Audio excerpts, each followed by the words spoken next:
Welcome to Cheez's Top 50 Games Ever. Now, this is entirely a subjective list. This is not even just what I think are the best games. These are my favorite games. These are games that, when I think about them, I want to play them. And when I play them, I feel just an immense, just completely unrivaled amount of joy. Now, I'm going to be splitting this whole entire thing into a few parts. Namely, it's going to be 26, because we're going from 50 all the way to the number 26, and then 25 through 1 are getting their own individual videos, because I can talk for quite a while about each one of those games. But 50 through 26, you know, I'll be honest, I can kind of like switch them around based on my mood and what I had for lunch and what movie I saw last night. So this isn't a hard ranked list of my favorite games ever. At least 50 through 26 is not a hard ranked list. 25 through 1 are very, extremely hard ranked. But enough time talking about this. Let's get to the big meaty chunk of the list.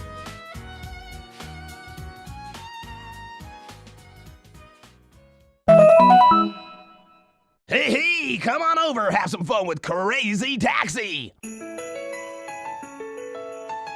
Hey, ready to have some fun? I got some kicking music and I'm ready to see you drive. Get those coins out of your pocket, throw them in the machine, and let's get started. Crazy Taxi's on damn near every video game console that can also run Doom. This and other Sega games of the early 2000s have this very specific blue sky, liberating aesthetic that so few games can properly capture. Spoiler alert, it's the feeling of being in San Francisco, which is where Sega of America was originally located, but now it's in Irvine, which is in Southern California now. Crazy Taxi captures the feeling the best because it's kind of just taking place in San Francisco. The music, unfortunately, is at its best in the pre-HD ports as well as the actual arcade game. That is, until you mod the PC ports to have the original soundtrack or even a custom soundtrack. There's not really much I can do to sing this game's praises or even explain why I love it. If you love it, it's almost assuredly for the same reasons I do.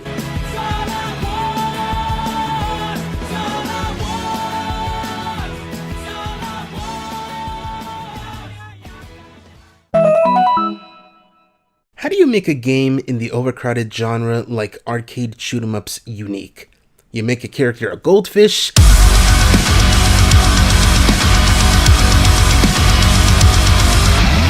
with fucking anchor arms and a gun and a memory so terrible it actually plays into the gameplay, where you switch between different shots, power-ups, power-downs, and fancy hats about every 10 seconds. There's not much I can say about that isn't just talking about how dumb yet still funny the premise is, but it's worth noting that this game is absolutely dirt cheap, and if you need another arcade-type shmup game, it's totally worth checking out. Also, Matt and Pad checked this game out years ago in one of their Xbox Live indie game videos. You just have to pay $1. Look how fucking cool that is! What the fuck can I even say about Portal that hasn't been said? How about a story? This was a triumph. Imagine you're someone in high school, 17 years old, and a high school senior. You're also the president of the anime club, and because you're a nice, chill dude, the reputation of your club is actually pretty good. At home, you've finally beaten Portal on the Orange Box, now available on PlayStation 3, Xbox 360, and PC. You feel nice and smart, and the song Still Alive is stuck in your head. A month later, it's the end of the school year and the final anime club meeting is upon you. Your vice president and treasurer both say they have a fun little surprise for you, which is pretty exciting. Cue the two of them bringing in an actual recreation of the cake from Portal, as well as small cupcakes made from the leftover batter, dubbing them the Big Fat Lie and Little White Lies. What brings this whole experience together is them playing the song Still Alive as they bring in the cake and serve it to you and the other members of the anime club, which makes you cry. That is my experience with Portal, and it's why, even though Portal 2 may be a functionally better game, Portal 1 has a deeper connection to me.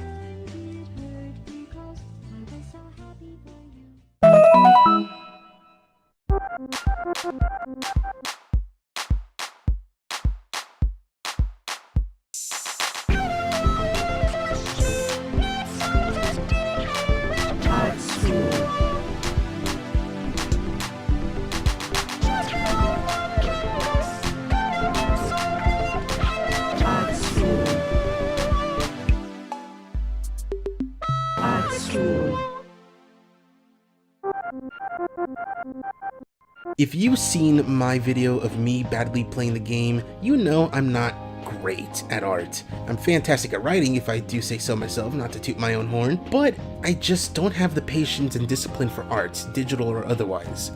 Art school looks at this and tells you, yeah, you're probably right, but try it anyway. While the act of running around the overworld, collecting brushes, colors, and other paint tools is pretty boring, the actual art of making art with the prompt you're given is a lot of fun and definitely flexes your creativity muscles, especially with the specific prompts and tools given to you.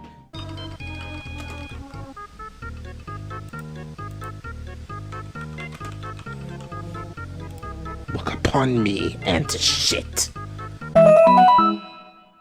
While you guys were busy playing Tony Hawk Pro Skater 1+2, I was here studying the blade and modding the shit out of Thug Pro. Probably more of a love letter to the Pro Skater franchise. This is the best unofficial way to experience the franchise, with nearly every single level, Pro Skater, guest character, playable NPC, and even fucking Andy's room from Disney's Extreme Skate Adventure. Remember that game? It's Tantor, remember?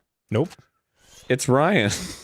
Yeah, and it's Greg from math class. But the real scene is the modding community. Jesus freaking dicks, the modding community. You wanna skate as Toru Adachi from Persona 4? Or maybe even Gwenpool? Or how about American mascots, H.H. Greg? You want it? You probably got it. The possibilities are almost actually limitless.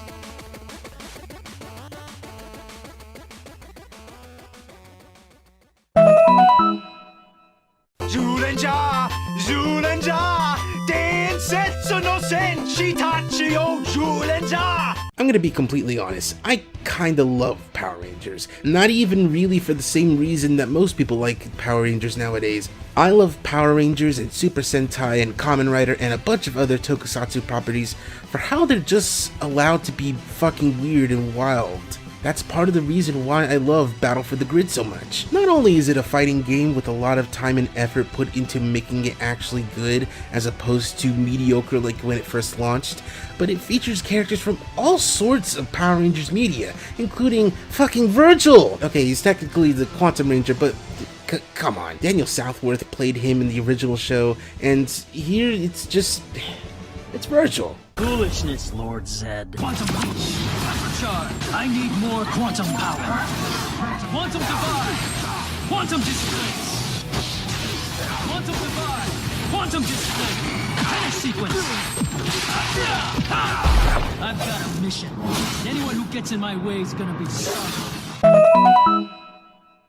Probably one of the more obscure games on this list, this is quite possibly my favorite licensed game ever. Sure, X-Men Origins Wolverine exists, and also the Ghost Rider on PS2 exists, and yes, even the Scott Pilgrim vs. the World game exists and it's coming back soon. But guys, I'ma keep it real with you, this one's special. This is also without a doubt probably the hardest game on this list. With other games mentioned as well as future games coming up soon, there is a certain wall of difficulty that you need to climb to make things work. Some are small, others are larger. The one in IGPX is like 100 feet tall.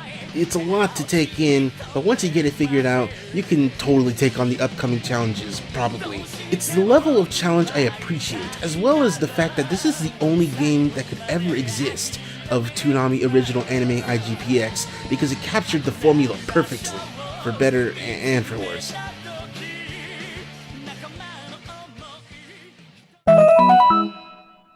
How do you inject life into a game that still has players nearly 12 years later?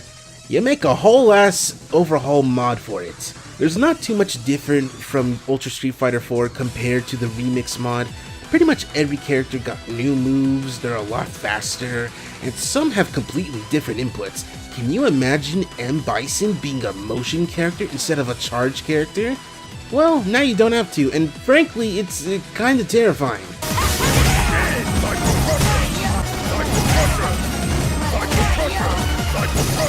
This place shall be die! Die! Die!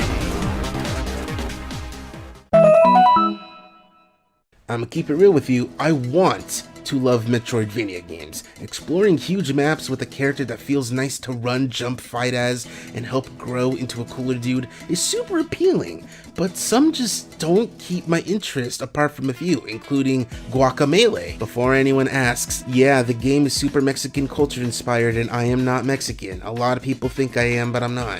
Mostly as a joke. I'm a bunch of other Hispanic stuff, but Mexican is not one of those. But I can still appreciate the aesthetic and the world this game provides, as well as the characters being as colorful and silly as they are.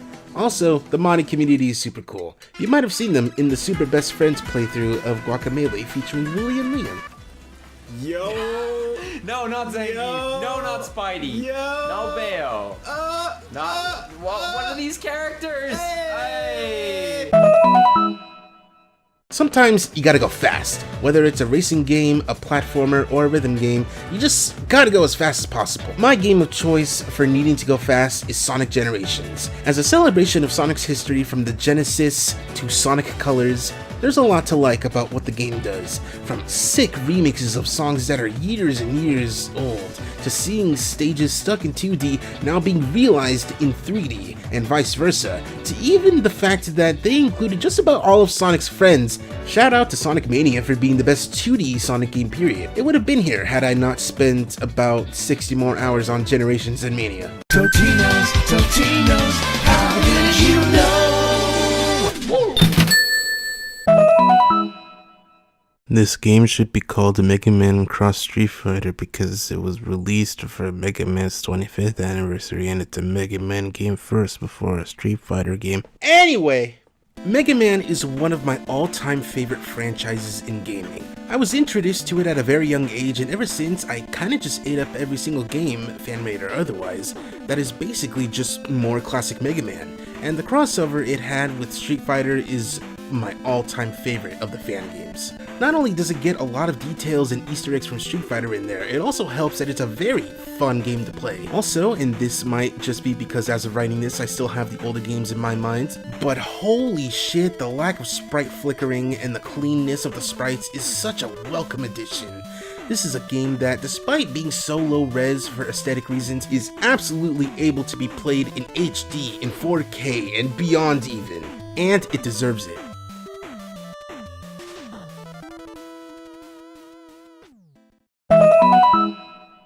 A game genre I really like but not love is the roguelike. As much as I want to love the various worlds they take place in, the forms of combat, and the items and power-ups you can get to improve your character, I really don't like the difficulty this genre lends itself to. That's why the newest roguelike on the market that's got people talking going under is here.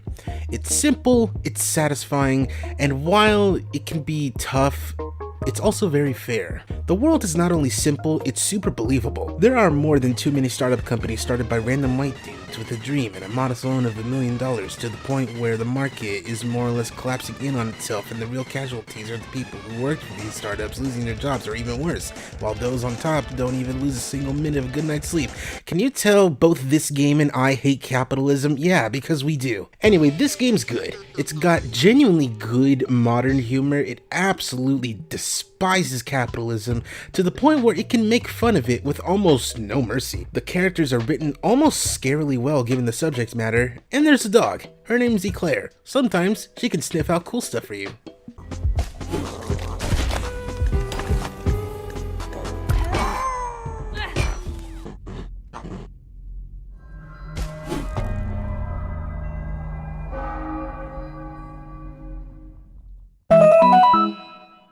There are a few things I love more than anything in this world: butt rock and really hype action.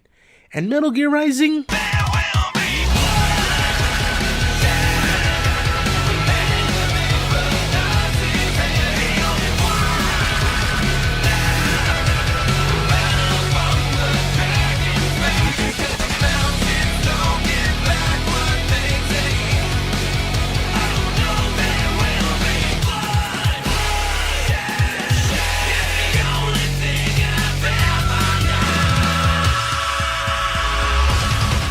It has them in spades.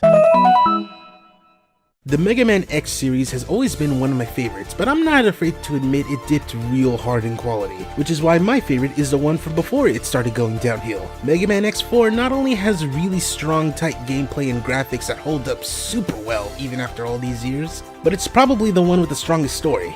Well, the story is strong if you're playing as Zero. X is kinda sidelined in his own 4th game, while Zero goes through the fucking ringer. But it all comes together to make an action-packed game that's got the replayability of a character action game like Devil May Cry and Bayonetta.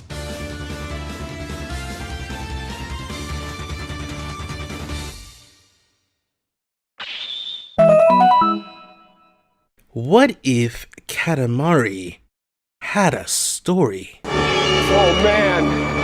Oh god! Oh man! Oh god! Oh man! Oh god! Oh man! Oh god! Oh man! That's reductive, I know, and not even true because some Katamari games totally have stories. But the gameplay and story have equal parts to play as one informs the other all the time as opposed to just once at the beginning.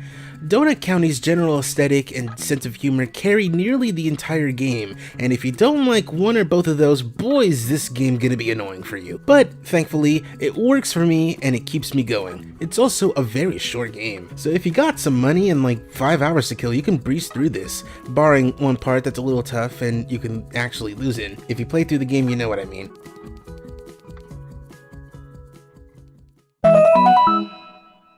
Remember what I said about Power Rangers being at its best when it's weird and wild? Well, what if you controlled how weird and wild it could be? What if you created your own team of Sentai Rangers? Make them all the same colors, or maybe make them all people of color, or maybe all non-humans? What if those Power Rangers had their own special catchphrase you came up with? What if you designed their costumes, or even their giant robot? In Chroma Squad, you can do just that. It's all played in a tactical RPG where you assign specific actors to specific roles. You guide those actors through episodes, have them beat up mooks, support each other with teamwork, perform special attacks, fight bosses, and experience actual twists like every other Sentai Ranger show, while also keeping an eye on how your audience likes you. It's all very fun and lighthearted. Also, like the other games mentioned, the modding community is very, very good. Gee, it sure is boring around here. My boy, this piece is what all true warriors strive for. I just wonder what Ganon's up to. Your Majesty, Ganon and his minions have seized the island of Korodai. How can we help?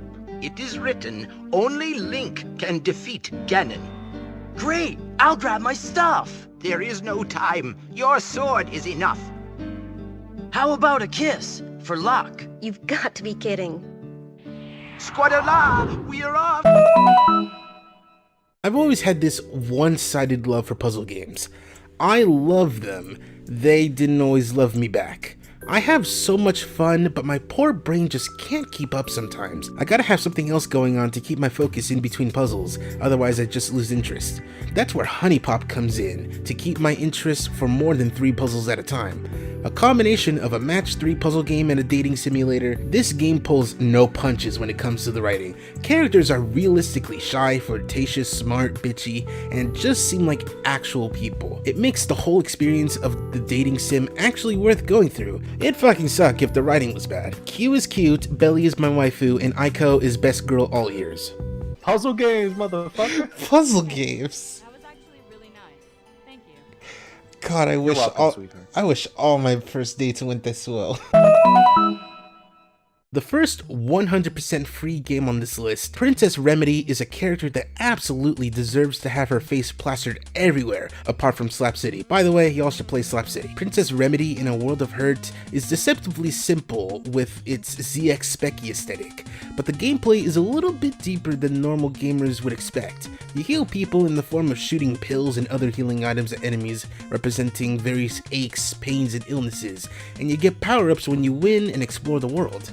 The enemy arrangement gets a little more complicated and you have to explore for more, stronger power-ups. You have to learn from your mistakes. Like maybe, don't open up every chest, not until you find a really cool one. Practice patience, and learn to heal people who are hurting.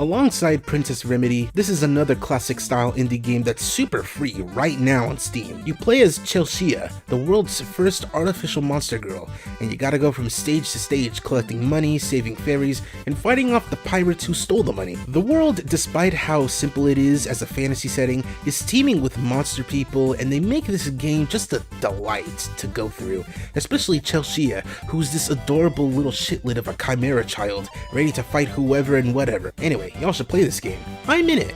Not really, but I kin with her.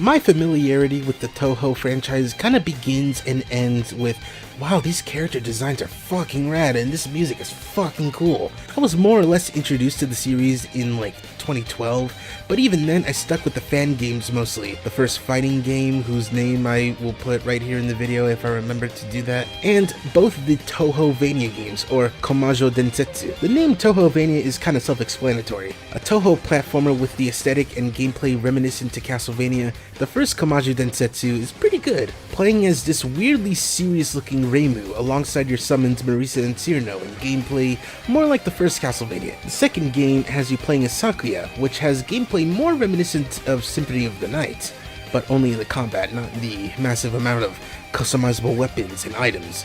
Sure, the game is hard, but the combat is super rewarding and doesn't require mastery of timing of the whip like in Castlevania of old. Also, unlike the first Komajo Densetsu, this one has voice acting. お嬢様、ただいま戻りました。ご所望の本、買ってきましたよ。お嬢様？おかしい。お嬢様はおろか、メイリンやパチュリー様の気配もない。みんな、どこへ行ったのかしら。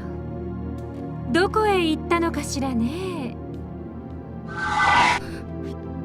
ごきげんよう、サクヤ。八雲ゆかり。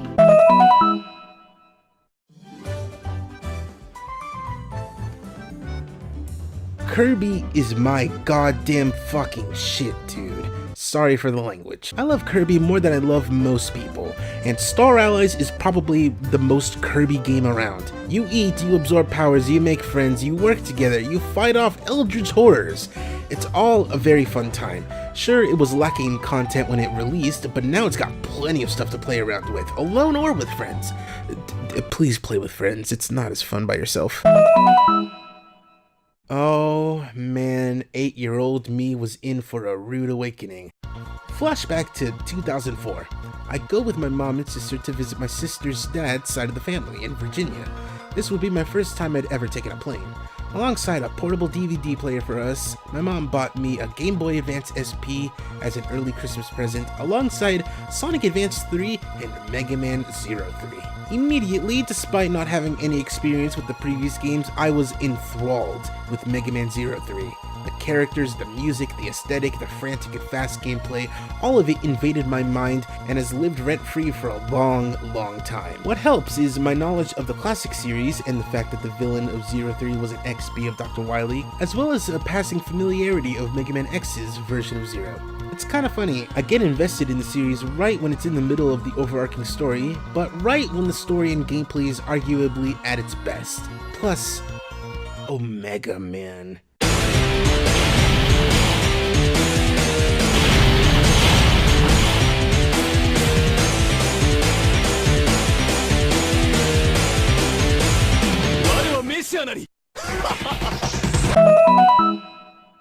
So unless someone figures out how to make a video game that's straight up just a cartoon people can watch on television as someone plays it, let's agree there will never ever be a game like Cuphead ever again, because this is something you can only do once, and have it all be successful the way Cuphead was.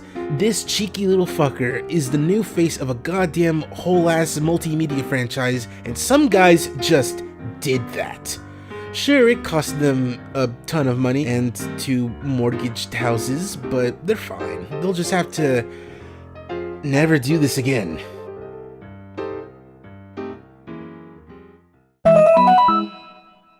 There are few things I love when it comes to video games more than fan games wearing their inspirations on their sleeves. One of those things is a fan game wearing its inspiration on its sleeve while also evolving into something even further beyond just a fan game. With the right kind of people working on it and hard work that only indie developers and auteurs are capable of, you can create something truly magical like Freedom Planet. Now, I'm not gonna lie, it's not a perfect game. It's fantastic, but it's got its flaws, mostly in the presentation of its story. But boy, oh fucking boy, does the gameplay make up for that in spades, not to be confused with this guy. It does so many things that a Sonic game wishes it could do without completely removing the Sonic game trappings, and it does it all with a style that can't be matched by anything not developed by Treasure or Galaxy Trail. Boy, I hope that next game comes out soon.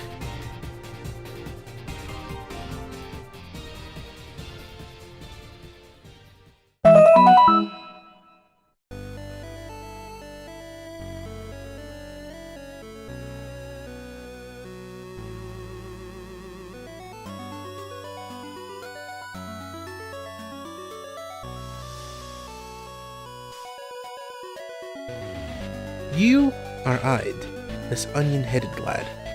You are going to climb the Tower of Heaven. As you ascend, the voice of God introduces a book of laws you must follow. Don't touch the green blocks. Don't walk to the right. Don't look at the book of laws. You must follow each new law introduced. If you don't, you will be smote where you stand. If you do, you will be rewarded greatly. Can you make it?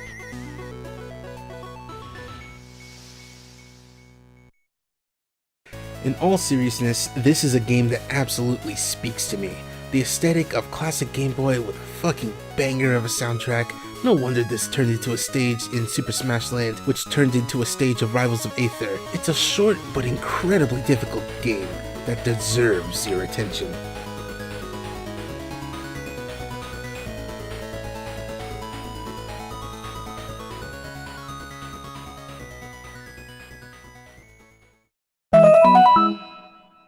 I have a very serious confession to make.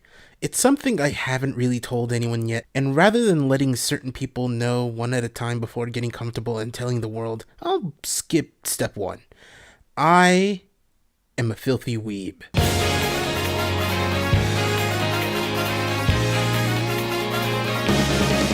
I have been for nearly 13 years now. It doesn't matter how old I'll be, there will always be an anime I love. One of those animes is the seemingly immortal Naruto. Now, the most important thing to note is that this is not an Ultimate Ninja Storm game. Not by a long shot. I've only ever played one of them, and while I enjoyed it, the one game I chose to represent my love of Naruto in video's game form is Naruto Shippuden Ultimate Ninja 4. The game got a limited release in America, seeing as it only covers half the Gaara retrieval arc and doesn't even feature Sasori's true form.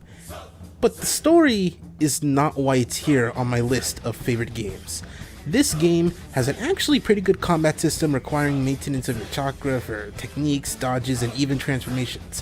While the physical fighting is pretty simple, it lends itself to a decently high skill ceiling. Now, most people are kinda aware of the general story of Mr. Bort's dad, but there's a time skip between Naruto and Shippuden, which means there's a place to do something original for a game, which is where this game's master mode shines. Featured in there is an original story, where a Naruto in training goes on an adventure with a crystal cave, a tree of life, and even a giant monster. The more you play, the more Naruto will level up and make you feel stronger. It's not perfect, but it's very good at making you feel like a cool dude, like an actual ninja, before the concept of ninjas and ninjutsu gets demolished by later Shippuden.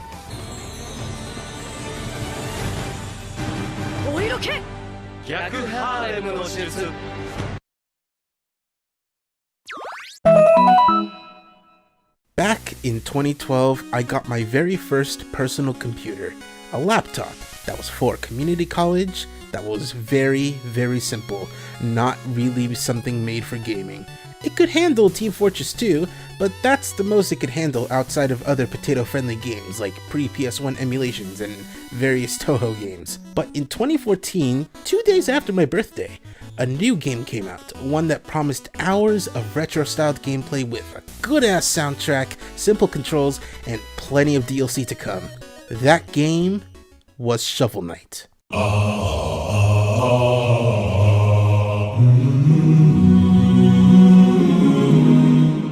Shovel Knight is a game that, like others mentioned previously, doesn't really have too much for me to emotionally connect to. It's just a good-ass game that only got better the older I got.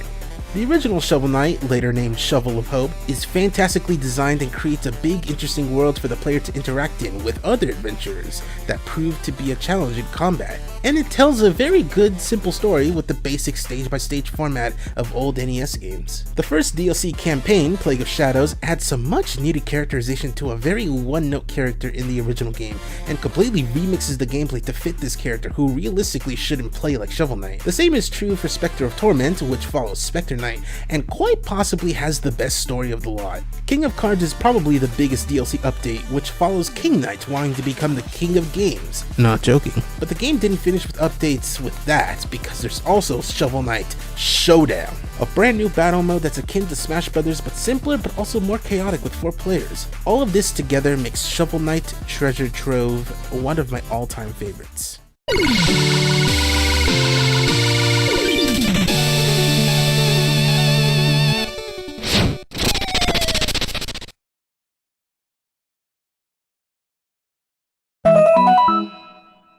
Think about a piece of media that is considered a classic, something enjoyed by the vast majority.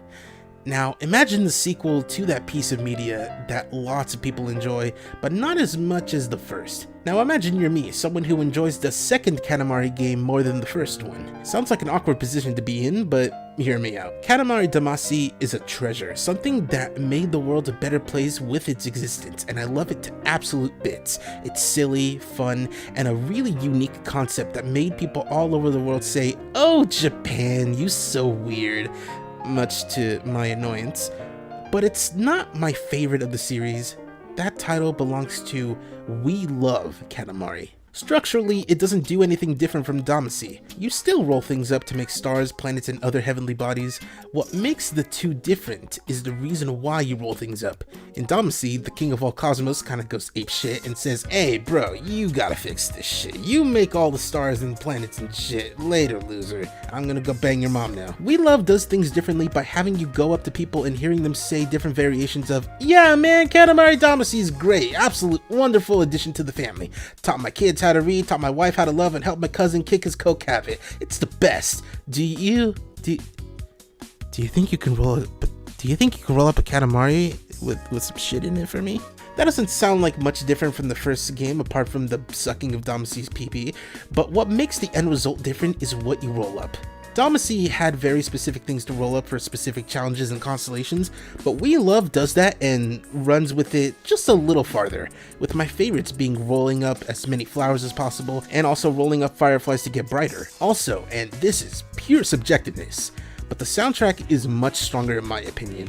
You got Everlasting Love, Bluffing Damacy, Beautiful Star, Houston, Baby Universe, Katamari on the Swing, and my all-time favorite Katamari track, Angel Rain.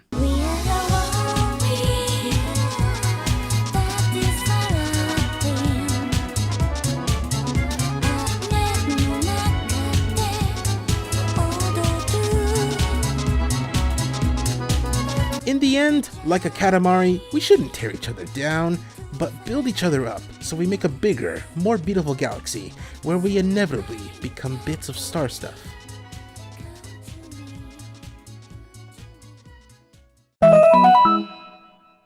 Do you remember being a child and exploring?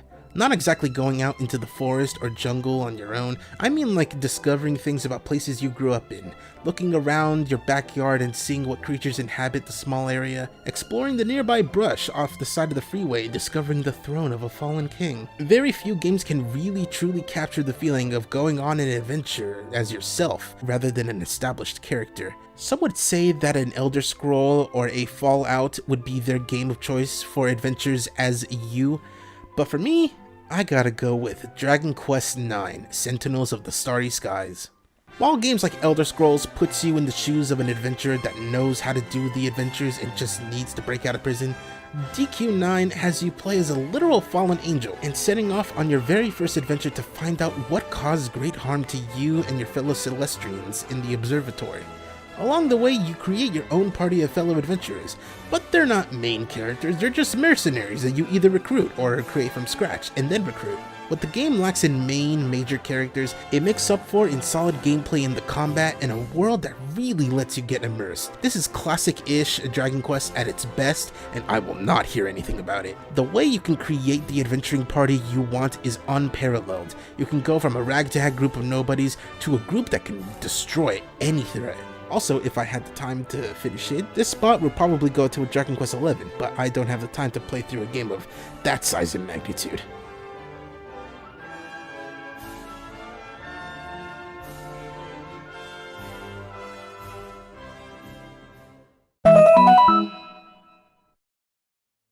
Long ago in high school, one of my friends formally introduced me to Devil May Cry. Let's call her Red.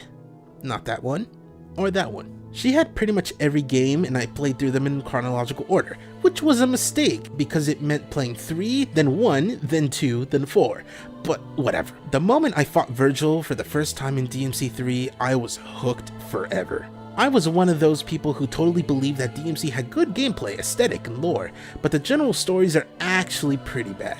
But as I got older, my tastes and standards in game stories have matured. I now appreciate what these games have done. A man enacts revenge for his lost family and fights for humanity. A man helps someone who thought humanity was lost to her find it and affirms that life is worth living. A man that realizes that he's destined for greatness embraces what makes him great, rather than reject it at the cost of his brother. A man learns that maybe it's time to pass down the torch, while also helping to take down a religious cult based around his father. And now, finally, a man who had to deal with not being strong enough to save someone finds his inner strength and vows to save everyone. Devil May Cry 5 is probably the ultimate in character action games. Everything from the very first 2001 game has been refined to a mirror sheen, and it shows. The game has so much going on, from the attacks learned to the weapon selection to the impossibly high skill ceiling. This game is almost endlessly replayable, especially with Virgil added to the game now in the special edition. But really, the game shines brightest when looking at everything with the context of the story it's telling. Nero loses his arm but gains a taste for justice and vengeance.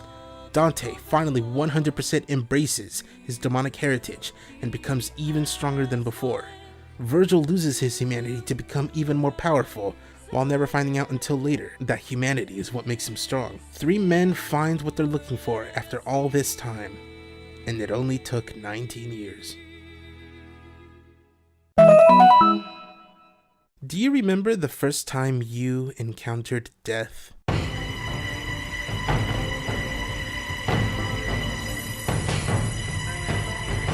I don't mean like death of a family member or a pet. I mean looking at a fictional character, seeing them die, and then realizing in that moment that they're gone, that there's nothing left of them, that their life has been snuffed out. I don't remember how long ago it was or who even put this movie on, but I remember watching Aliens, and I saw the Queen rip Bishop in half, and something in my mind clicked in that moment that said, this person's gone forever. They're dead. This person who had a life, they had dreams, they had ambitions, they had goals. They probably had a family. They're just gone forever, just like that. Now, all of that flowery stuff when talking about death, it seems kinda in bad taste when discussing No More Heroes 1 and 2, because the game features an otaku chopping up people like vegetables that spurt geysers of blood in a video's gamey way, but that's the point. Suda51 crafted these games to be a commentary on death in the medium of video games, and how if you let yourself become too detached with the concept of lives being taken, you'll forget soon enough that these are people who had lives, dreams, ambitions, voices, unique fucking banger songs for their encounters. Some of these assassins have been in the business for too long and want nothing more than the sweet release you give them. Some are doing this to satiate an unnatural hunger for violence and blood. Some really and truly just do not give a fuck and need to be taught the same thing you, Travis Touchdown, must learn about death. Now the games themselves, individually they're great. No More Heroes 1 really puts you in the shoes of a jobless loser taking on menial jobs and assassination gigs to pay for an experience you won't soon forget, while also driving around not San Diego, for better and very much worse. No More Heroes 2 is an upgrade in nearly every single way, but that also means the bad stuff is upgraded as well, like the annoyingness of the minigames to earn money. Coconut grabber, pizza with a vengeance, and man the meat are the only good ones, fight me. More misogyny in places, and some homophobia that I really didn't need to be there, among other questionable things. But put them together and what do you get? You get an experience that's one of a kind, and personally, I think it's worth the combined price of 2 Digital Switch games. Bottom line, No More Heroes 1 and 2 are nearly perfect recreations of an auteur's vision.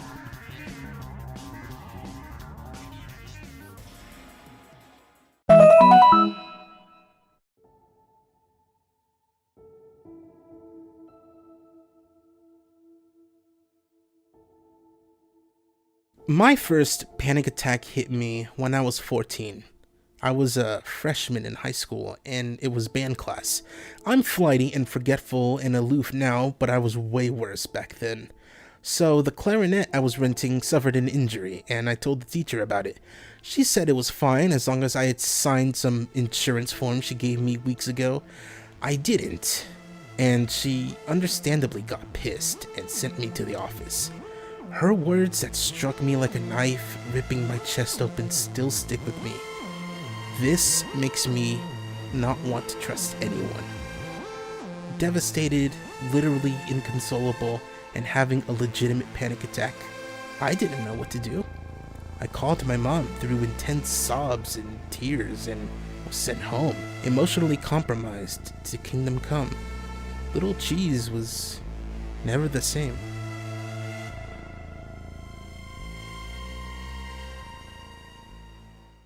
Years later, I play Celeste for the first time, and I immediately make a connection to the main protagonist, Madeline. A lost, confused 20-something, she only wants to find some kind of meaning for her existence, and believes climbing the titular mountain Celeste will give her life some kind of meaning. She's not aware of what she'll discover, she just knows that it'll be what she's looking for, whether she wants it or not. Celeste is a game of pure challenge. It takes practice and determination to make it through the excruciatingly difficult screens you come across, collecting strawberries and exploring the mountain and its various supernatural forces. As you make your ascent, you discover what it truly takes to overcome what seems like an insurmountable challenge, even accepting the part of you that you don't want to acknowledge even exists. It relentlessly pursues you and begs that you accept it, even at the risk of changing who you are for the sake of growing into a bigger, better person. In the end, Celeste is a game that begs to be played if you're any kind of neurodivergent, and you feel like growing and changing into a different person feels impossible. The game will tell you, yeah, it feels impossible, like something that could never happen ever, but it really is possible. You can change. You are capable of growing and becoming a better, more realized person. And if you stumble along the way, you're not a terrible person. You're human. And not only is someone there cheering you on, they'll be there to help you get back on your feet. And you will become the best person you can be. Not now, but soon.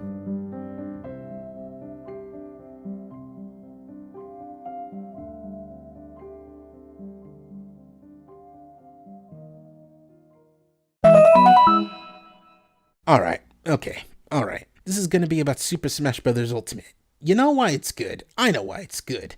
So instead of talking about why it's good, how about I just list everything that makes me love this game? Okay.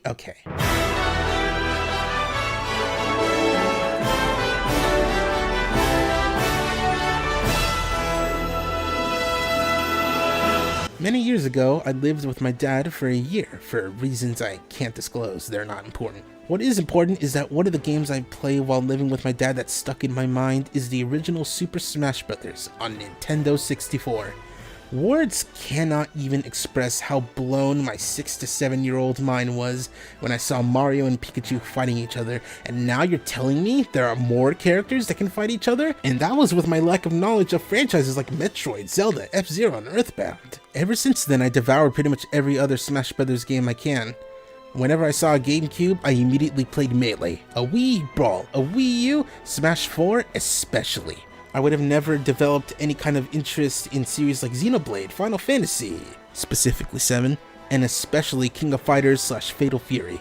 There are so many characters represented in the fighters, assist trophies, normal trophies, stickers, spirits, and music tracks that it almost seems like a videos game Hall of Fame, rather than a game where Mario can beat up Link. And just how hard they go with each and every single remix of a familiar song is testament to how much the people working on this loves what they do. This series is the one that keeps on giving, and quite frankly, I don't know how they're gonna top Ultimate, but I'm more than a little fucking excited to see if they can do it again.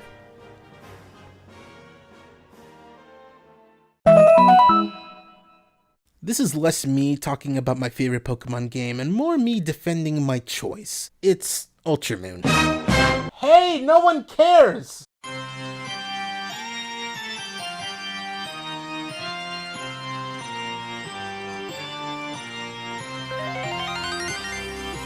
The reasons why are simple. Alola is without a doubt my favorite region solely for just how full of life it is, and how beautiful it all looks. Having been to Hawaii, specifically Maui, the feeling of being on a warm, inviting island is captured perfectly.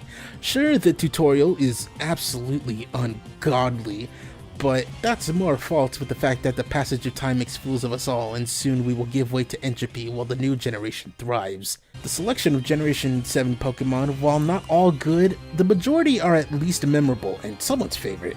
My all-time favorite Pokemon came from Generation 7, and I will hear absolutely no slander about it unless they want a big bear smack. Now this is going to be a really weird quality about this game in specific that I like more than the normal Sun and Moon, but bear with me. Personally, I like how the story plays out more in the Ultra games. Sure, it kind of gets rid of Mon's entire point of being there, and some would say the Ultra story absolves Lucimene of her abuse. It doesn't, it just doesn't make her go as far off the deep end with her scheme, and it kind of punishes her for it. But it also gives an actual reason for Ultra Beasts to exist, and gives way to the absolute strongest Pokemon you will ever fight, Ultra Necrozma. Not only is Ultra Necrozma the strongest Pokemon in terms of stat distribution, but it's level 60, which means you gotta do some ridiculous grinding. None of your Mons are gonna be level 60 even with EXP share. And he even gets a Beast Boost, which gives him 6 stacks of every stat. Nothing in Pokemon can compare to the challenge of taking down Ultra Necrozma. Not even Red in Generation 2 or even Black and White 1 gets this. Finally, I just loved all the little things added to Gen 7, like Totem Pokemon, the trials, the ability to send Pokemon you catch to either your boxes or your party, the Pokepelago, having actual evolvable legendaries, everything about Team Skull, regional variances of a bunch of Pokemon, and Lycanroc, specifically Dusk form. In the end, I fucking love this game, man. No amount of shitting on it will change that, though people are busy beating the Sword and Shield dead horse.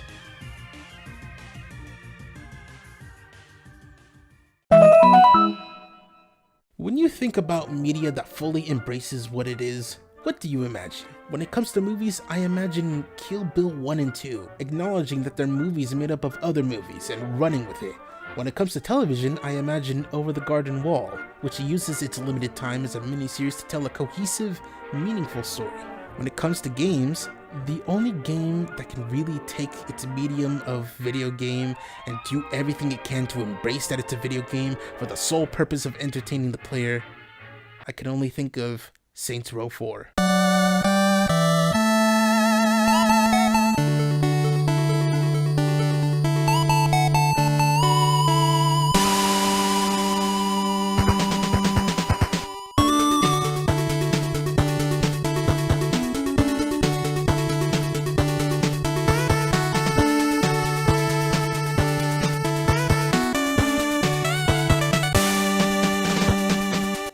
familiarity with the Saints Row series began and kinda ended with the idea that it started out as a GTA clone and evolved into a more and more bizarre mutation of the open world genre of games. With Saints Row 2, the series proved to be a strong competitor to GTA. With Saints Row the Third, the series showed it could be fucking nuts, but still decently grounded. It had potential, but it needed to be unshackled by any and all restraints. Enter Saints Row 4. With any and all limiters removed, the fourth game goes balls to the wall immediately. Thwarting a terrorist plot, you're the president and Keith David is the vice president, alien invasion, Matrix simulations, superpowers, more Matrix references, the destruction of the fucking planet, saving your friends trapped in their own simulations of torture, a character who was presumed dead for years turns out he wasn't, time travel, super homies, dubstep gun, Nolan North, Keith David and Roddy Piper rematch. This game has damn near everything you can imagine an open world game could ever give you, and is, in my mind, an actual piece of art worthy of being preserved for future generations.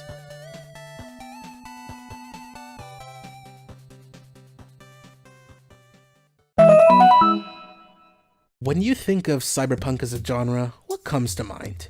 Is it neon lights, dilapidated cities, themes of humanity involving androids, maybe a whole bunch of cyber stuff? If you're thinking about the cyberpunk future as a cool time period to live in, I apologize, but your perception of it has been tainted. The cyberpunk future is meant to be shitty. Capitalism reigns supreme. Corporations are people, the police are even more corrupt than they are now, if you can believe it, and the people are in danger in nearly every single way you can imagine. But to take the mind off of just how shit the future is, maybe you need a drink, like a Hassie, or maybe something stronger. That's when you go down to the BTC bar in Glitch City, known only as Valhalla.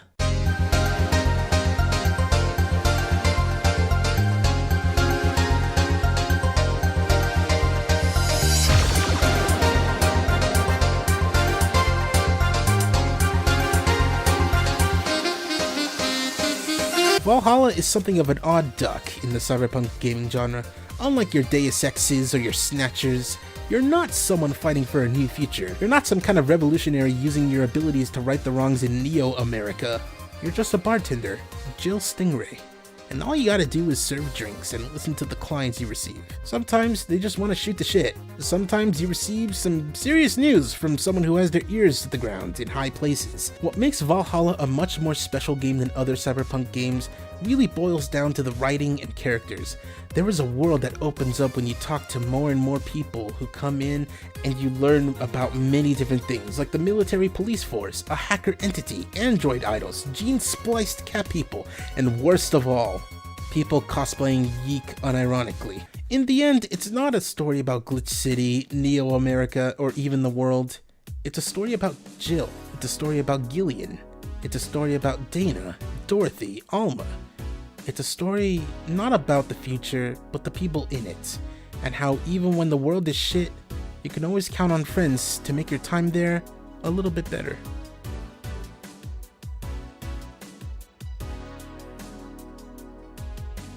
Say his best girl. In 2012, with my first laptop, I downloaded my very first visual novel, Katawa Shoujo. A visual novel in development for several years featuring talent from 4chan. People were worried that because it got started with 4chan users, they were going to treat the subject of romantic story involving disabled people with all the tact and sensitivity of deep frying a turkey in a wooden shed. But somehow, the right people worked on it and created a story that was celebrated for many years by many people willing to give it a try, including me. Cut to 5 years later, and a brand new visual novel was released, one by Dan Salvato, who is known on the internet for several things. This visual novel is named Doki Doki Literature Club.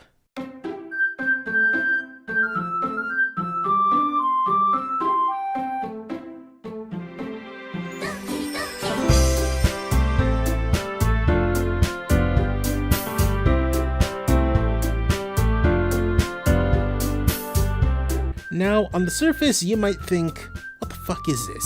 Is this related to those dogshit soccer visual novels somehow? Turns out, no, that's just the actual name. But you go into the Steam page and you see some warnings about disturbing content, But that can't be right?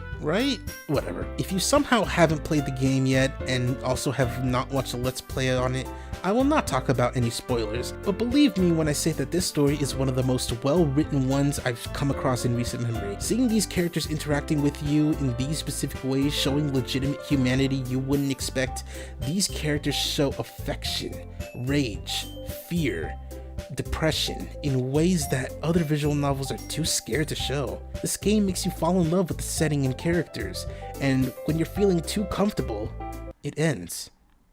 Again, no spoilers, but this is a visual novel for those who believe that visual novels cannot tell the kinds of stories that 10 out of 10 games can.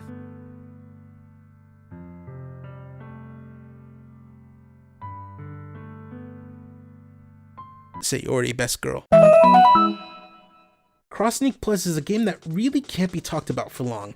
It's a game that was kickstarted, but only barely, so it ended up being really bare bones. All you've got is the basic puzzle game, multiplayer, some customization in the multiplayer, and a free play mode in the form of unlockable art pieces in a museum. But what the game lacks in content, it makes up for in a unique identity. To paraphrase Pan Pizza, Cross Sneak Plus is what happens if you were to make a game out of nothing but Y2K.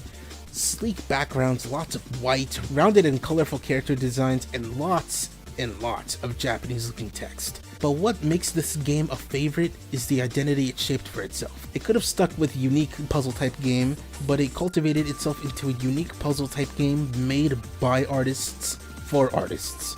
The characters you can interact with are very expressive in their love of art in many different forms, and the character running the museum even asks for donations so he can continue to grow his art collection because he, like a good appreciator of art, wants to financially support artists. A message that simple yet important will always make this game a favorite.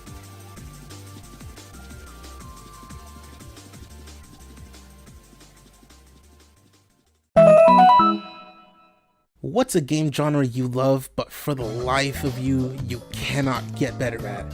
Like, you know the ceiling is much higher than where you are, but you just can't reach it no matter how hard you try.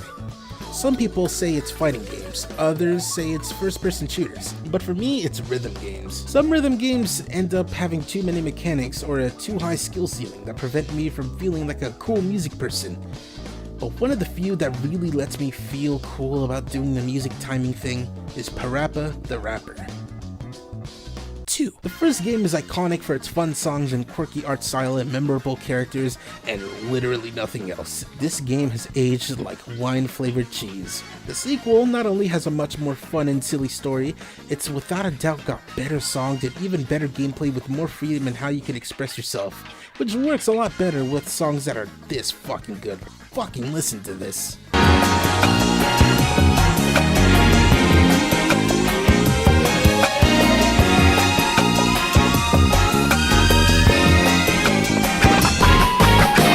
But what really makes this game truly special is how all of that interacts with the story itself. The story's themes are simple. Growing up is hard, but it's necessary to do the right thing sometimes. And don't be scared to tell your parents you want to eat new foods. But the story goes into so many different directions with how funny and silly it gets that it's worth replaying the entire game just for how fun and funny it is. I got nothing else for this game. It's just fun, silly, and a lot of fucking fun.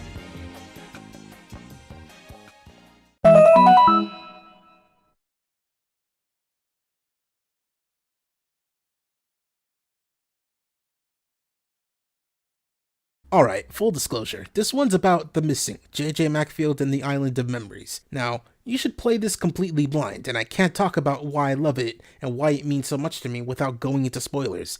It's on sale as of writing this, and probably as I'm editing, so you can totally play through it in about 5 hours. So go, get it, play it, and come back. Those who have, good to see you. Now then. Why try to step back in time to when our lives felt more simple? The game greets itself with a very specific disclaimer. The game was made with the belief that nobody is wrong for being who they are, as well as another disclaimer for extreme violence and sexual topics and depictions of suicide. Get ready, because this is going to be a dark one. Enter JJ Macfield and her friend and love interest Emily. They spend some time on Memorial Island and suddenly Emily disappears.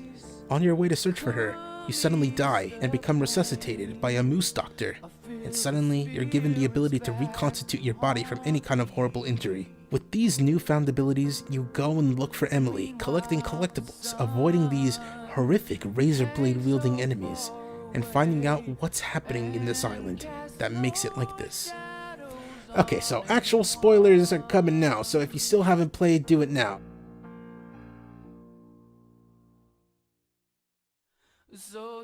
As the disclaimer says, nobody is wrong for being who they are, which includes JJ. As you progress through the game, getting donuts and unlocking new text messages from friends, family, and your college professor, you start piecing together that things aren't exactly as they seem with JJ. Like she's hiding something. What's with the weird sounds the moose doctor makes? Why are the enemies using razor blades of all things? Why is it that when you finally come across Emily, she's taken her own life, which drives JJ to do the same? Only for the story to not be finished there. The game, through excellent usage of environmental and indirect storytelling, tells the player about how JJ Macfield is actually a trans woman and how her secret being exposed led to her being ostracized to the point of eventually attempting to take her own life. The adventure on the island was her mind's last moments of lucidity, trying to find anything to keep her in the world of the living. Locations on the island are places she remembers from her own town. The moose doctor's weird sounds are actually a defibrillator trying to bring her back to the real world. The moment where she hangs herself is her mind trying to give up on life, while her empowered state at the end is her mind finally having the mental strength to keep going. The game is about how you are not a bad person because of your identity. There is always something to live for, and finding any reason at all to live is more than enough to reaffirm that life is worth living, and that you are someone who deserves life and love. And I am forgiven. Take me down those old cobbled streets where we used to meet. Maybe that way I can see the sun and the stars. Back when I lived with my dad for a year, I first played Smash Brothers on the N64, but along with the Nintendo 64, I also had a PS1, where I played games like Spider-Man, Pony Hawk Toe Skater, and Marvel vs. Capcom. My mind was fucking blown. Just like with Smash 64, that I got to see my favorite superhero getting to fight alongside my favorite video game character, alongside some dudes I don't recognize but totally wanted to know. Later on, I'd play Marvel vs. Capcom at a random arcade in a random semi-local mini-golf place. Fun fact, I mistakenly called it Marvel vs. Capcom Worldwide Edition because there were so many characters. Finally, after many years later, I got to experience Marvel vs. Capcom 3 for the very first time. Let's go crazy! No joke, this is one of my all-time favorite fighting games ever for one reason and one reason only. It's fucking bananas. The shit you can get away with should be illegal. You know that Simpsons meme? He's already dead! Yeah, you can basically do that in every single match of Marvel vs. Capcom 3, and that's not even getting into UMVC 3. There's a reason why a few weeks ago there was a big fucking stream of a UMVC 3 tournament on Twitch, because people love this fucking game. A great, healthy roster with weird, silly picks, banging music that calls back to past MVC games, and a metric assload of Easter eggs for fans of both Marvel and Capcom, including a poster that made so many people angry back in the day. Like so many other games here, this probably has one of the most unique modding communities around. From custom colors to whole ass new control methods for specific characters, to even new tracks, which I won't play because copyright. There's something here for everyone, and I loved my time on the Marvel modding subreddit for as short as it was. Bottom line, UMVC 3 is so much fun and loved for a reason. If it had better online, this game would be fucking unstoppable and immortal, like Melee, but without Nintendo being a cunt about playing it online.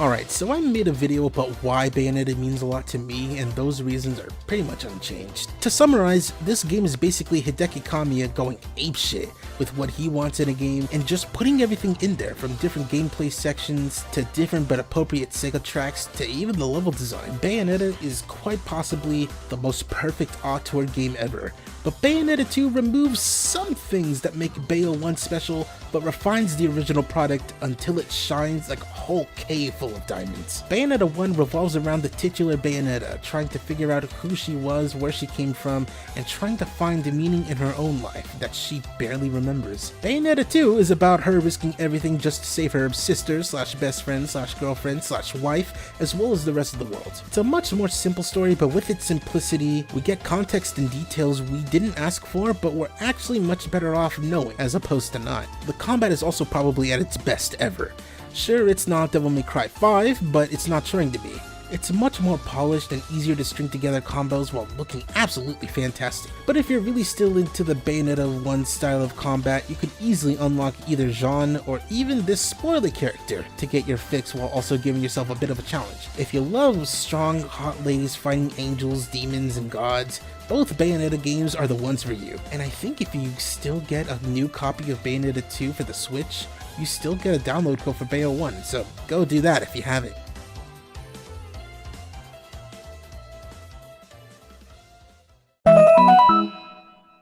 When I was a child, I went and bought my very first console game. I remember the Target very vividly, especially since it's still there. I went in with my grandma, and something about this blue boy on a PlayStation 1 cover captivated me. So then I got it. Mega Man 8. Needless to say, I am absolutely head over heels in love with this game. Not only is it totally fun to play, it's absolutely gorgeous, the soundtrack is unique and fucking killer, the cast of characters is equal parts silly and memorable, and the story is, well, an actual story. The relationship between Mega Man and Duo, despite being one that's short-lived, is one that's so perfect for in-depth character exploration. A being of absolute good and purity, encountering a random robot whose inherent sense of justice is almost as strong as his own, wondering how he got to be like this. Like other Mega Man games, the gameplay is as solid as ever, but also has some new stuff like a weapon you can get in the opening stage, rush utilities, power-ups that change your buster fire, charge shot, and even auto charging. The visuals arguably have never looked this good ever again, with so many little particle effects that didn't need to be there, but add personality to this game, making it feel more like a playable anime than ever before. And did I mention the music?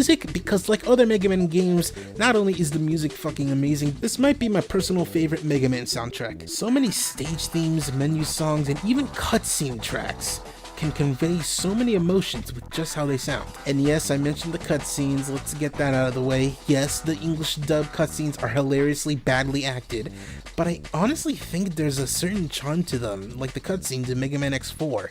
A charm that tells you that the English cast were competent enough, if poorly cast, but the directing was absolutely abysmal. All of this put together really makes Mega Man 8 just a unique beast and the perfect introduction into Mega Man. At least for me. Mega Man 8 is nowhere near the best Mega Man, but boy oh boy is it my favorite. It's my favorite mostly because it's one of my formative games. It's like one of my first games that I remember vividly playing and not being able to play all that often. Like other games that I played when I was a kid that were my first games, like Super Mario 64, Smash 64, Tony Hawk Pro Skater, Spider-Man PS1. Like, I can get to most of those pretty easily. Mega Man 8 is really hard to find for like a decent price. And I played it a lot when I had my PlayStation 2, like the big fat one that you got like in the year 2000 or 2001. Like I played Mega Man 8 like so much on that. I had no idea what I was doing, but it was such a fun time, and like I knew it was a special game because no game that, like, when I think of video games, I don't think of things that look like this. I think of, you know, like Super Mario Brothers. I think like the Spider-Man game, you know, blocky, weird, chunky. But Mega Man 8 is something so fucking special. have no words that can personally describe it.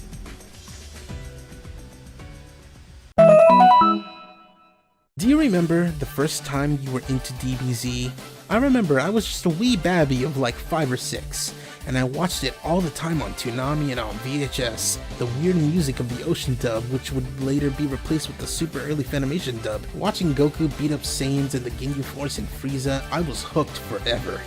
Ever since, I would absorb any kind of Dragon Ball media I could get my grubby little mitts on, like the DVDs for the last few episodes of Dragon Ball GT, DVDs for Goku Sacrifice with Cell, and any kind of early 2000s game, like Ultimate Battle 22, Taiketsu, Supersonic Warriors, and the Budokai games.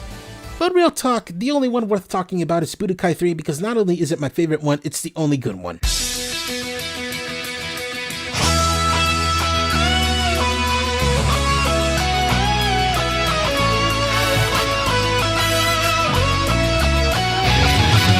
Dragon Ball Z Budokai 3 is the first DBZ game pre-Kai to feel like an honest-to-God, actually good fighting game, with balance, a decently large cast of characters, a bunch of game modes, customization out the ass, an aesthetic that perfectly captures 2000s Dragon Ball, and a soundtrack that's so good, it's technically illegal. I'll never forget playing through the Dragon World mode and experiencing the story in a not very unique, but still individualized way, giving Goku a ton of fights during the Saiyan and Namek saga, but only one during the Cell saga because he only really fights Cell once. Then when you fight Kid Buu at the end, the game wants you to use the Super Spirit Bomb and have it work, but if you do it again afterwards as a Super Saiyan, you unleash the Super Dragon Fist, which blew my fucking mind as a child. Or how when you play as Goku's story a second time, your map gives you 2 dots to interact with, and one of them has a secret fight with a movie villain, like Cooler or Broly. Man, Dragon World has some boring execution with its storytelling, but it makes up for it with exploration and fun little interactions. And also Dragon Balls, to unlock stuff for that specific character. I can gush more about this game, but honestly, watch my Rate the Super for Budokai 3. You can hear me just go fucking off about how much I love this game,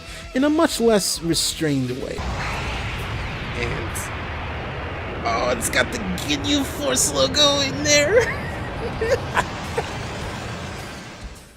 It doesn't need it though, but it's in there. Okay, I'm gonna cheat and just rapid fire what I like about this game and then let the intro play. Don't like it, tough shit, this whole thing has been exhausting. Anyway, this game's art direction is very appealing, yet it still keeps the feeling of Cyberpunk alive by making the future just absolutely shitty, while also having friends making it all better. It's also got the good kind of LGBT representation, and you can only get it like this from an indie game, which really means a lot to me. Okay, cue the intro, see you next video, bye.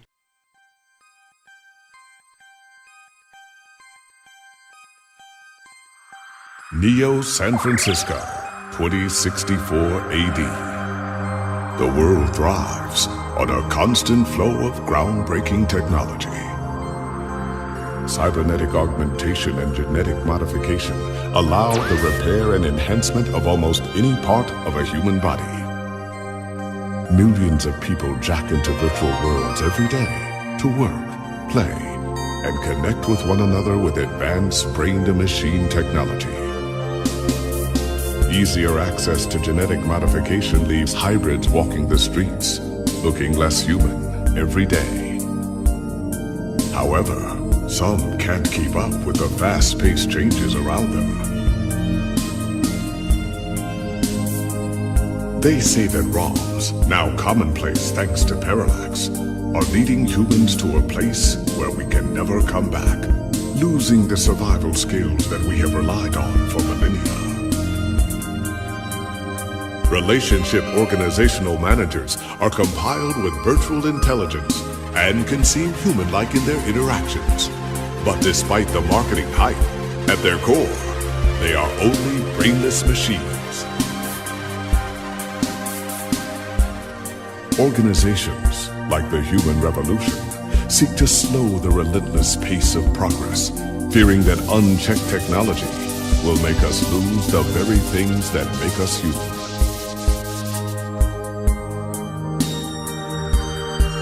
High above the rising tension below, a Parallax engineer has blurred the line even further.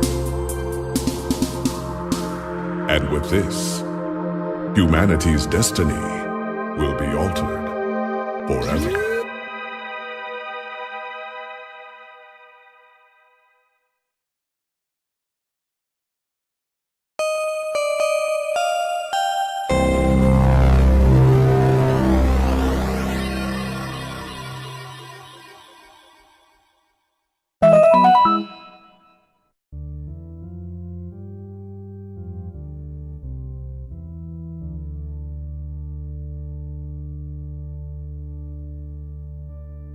In Lisa, you play as the titular character, as she tries to escape from her home and abusive father.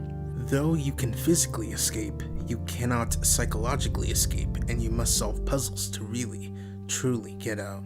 As you finally make it out, you see the image of your mother, a light of hope shining through the fog of despair. She turns around, and it's your father. Everything is your father. You can try and escape your father's abuse all you want, but psychologically, the damage has been done, and there can never really, truly be any escape. And your mind snaps in two.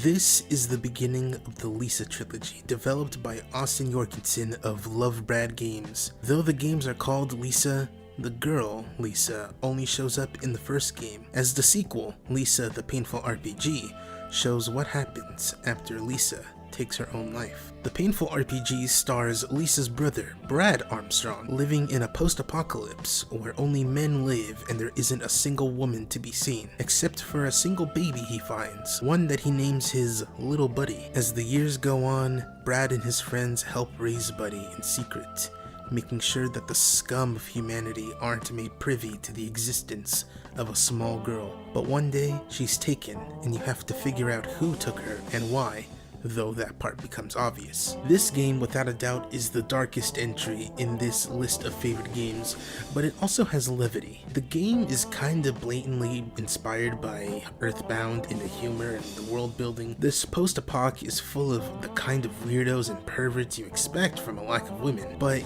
you learn soon enough who's a terrible person and who's a cool dude. Despite the world having pretty much ended, this place is still colorful and inviting in places, while still deadly in many others. You've got chicken men, storytellers, football players, pointing men, Power Rangers, gun boys, and of course, a fish.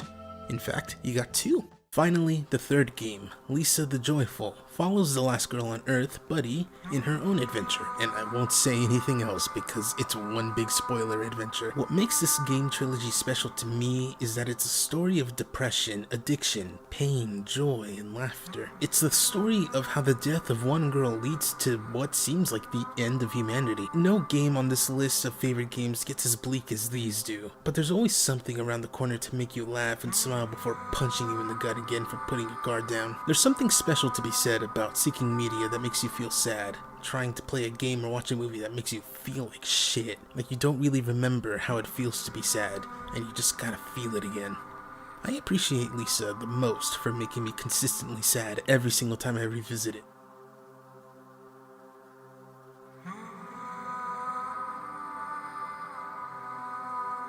And yes, I'm gonna say it, the characters here have suffered more than those in The Last of Us 2. I've told this story so many times, but what the heck, one more is alright. This time I'll go into detail.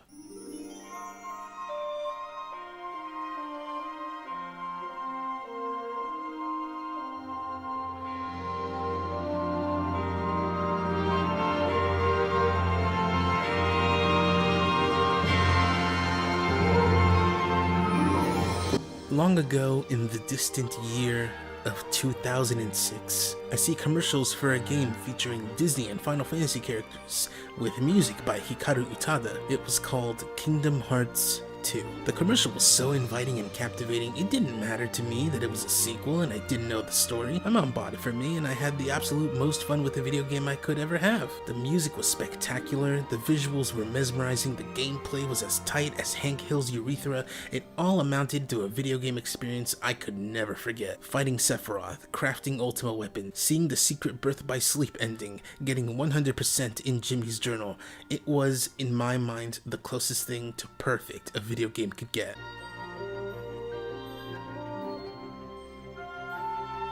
And then they made it better.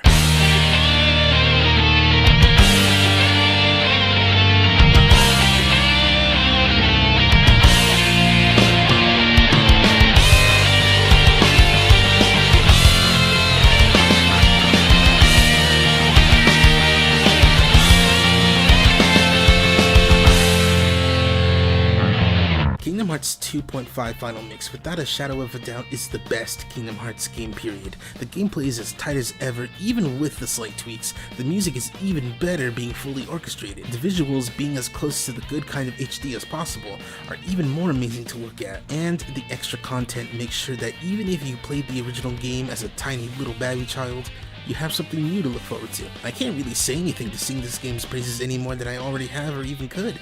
At some point, it'll just become mindless gushing.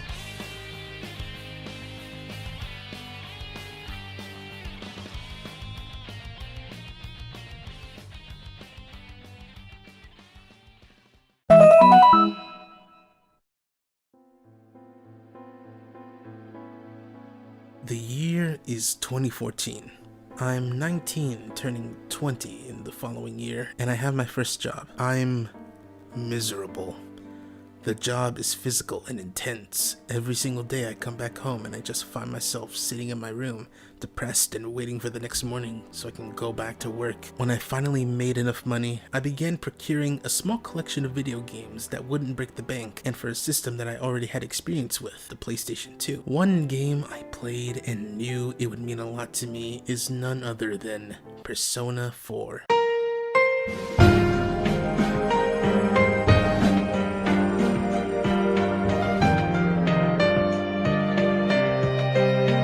The job I worked had me completely and utterly depressed. Lost in my life with no idea of what I'm going to do, I abandoned my education with no plans of what to do after this job, if there even was an after. But with the help of some kids in Yasuinaba and their magic ghosts representing the facade they face reality with, I learned how to accept myself, warts and all, and face the real world with a newfound resolve. Yosuke taught me that sometimes you just need to let it out when mourning someone you loved, even if that love was unrequited. Chie taught me that putting up a tough front was fine and all, but it didn't hurt to let yourself feel scared. Yukiko taught me that doing things on your own terms rather than doing them because they're expected of you makes that inevitable experience worthwhile. Kanji taught me to explore my interests regardless of how society views them as masculine or feminine. Rise taught me that crafting your own identity pays off in the long run and can better help you distance yourself from your past. Naoto taught me that not everything has to be taken so seriously, and sometimes you gotta have a little bit of fun in order to not become completely jaded. I could talk about how some of the writing hasn't aged well, some of the design choices for some of the dungeons are convoluted, and that one part of the game can eat a dick with how strict it is, but that's not really all that important. What is important is that I found meaning in my life thanks to some funny little digital people.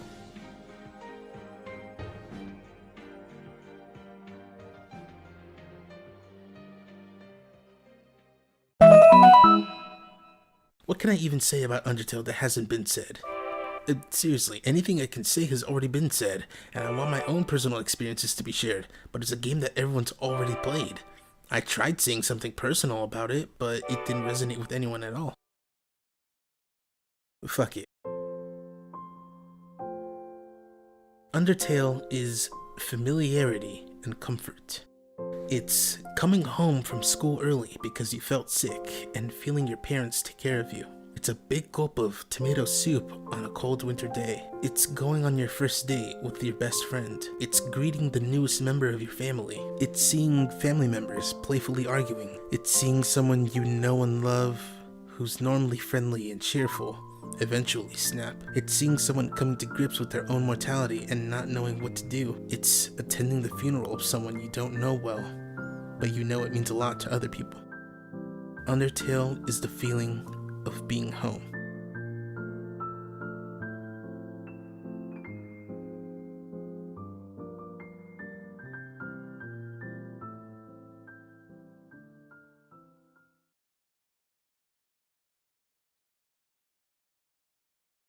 It's difficult to write about your favorite piece of media in a way that is intelligent and meaningful without it devolving into just blind praise and fanboying. To look at it with a perspective that is fair, but also conveys how you feel about it. After hours of brainstorming, I realized that I can't really do that.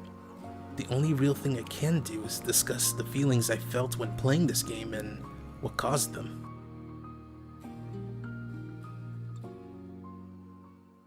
In the opening moments of Nier Automata, 2B believes that the meaning of existence and trying to find it is just a cruel joke played by God.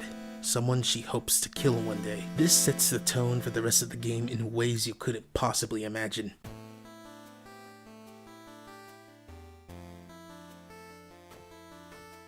Pick from any number of themes found in literature, you'll find them here. Humanity and what it means to be human. What makes us different from those we treat as others, as well as what makes us similar. Religion and the zealousness with which one devotes themselves to it. What it means to truly die, doing what is right versus doing what is just. Revenge, facing your past mistakes. Learning a secret so horrible that it shakes the very foundation of everything you know. All of it is here and accounted for. But all of that, plus the fantastic gameplay, otherworldly music, and breathtaking visuals, don't make it an all-time favorite. What sets it truly above and beyond all 49 other games is what I learned about myself by the time I reached the final few minutes. As you play through the final credits sequence, it becomes more and more difficult, and you fail over and over again. After a while, you're given a choice. Accept help from someone or ignore it. By choosing to accept the help, you and others who have given up their lives, their hard-earned save data with hours of game played, items collected, features unlocked, finally fight your way through to the end. And you're given one final choice, one that you're free to turn down. But in order to help someone, anyone who may need it like how you needed help, someone you don't know or even someone you hate who thinks you do this just to make yourself look cool, you must give up your own save data. If you were there to see me stream the final moments of Nier Automata, you could hear me being emotionally exhausted. I knew the final ending was near and I had to keep going. It was a game that I started on stream and dedicated my streaming sessions to finishing, getting all sorts of loot, weapons, and lore about certain characters. And when I saw that in order to save someone, I had to really, truly let go of what I had done to make sure someone could feel the same sense of finality I did, I cried. I full-on cried for the first time at a video game. Give up the memories you created so that others may create some of their own. The weight of the world isn't so heavy when we're all working together. I don't think there's a better way to end a game like this. All of your data has been deleted. And so, we must say goodbye. I feel a slight amount of sadness. It is time for the final words. Affirmative. To all of you who spent time with this game, thank you. Thank you for playing.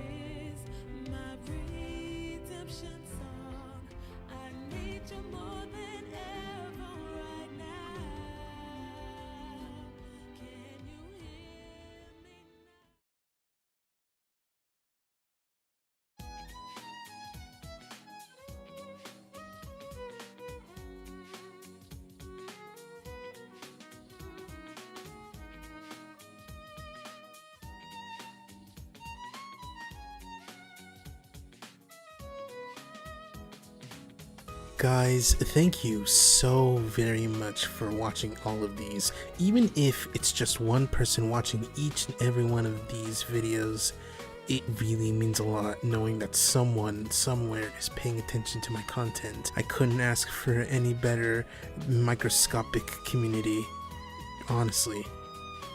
Merry Christmas, Happy New Year, stay safe, I love you.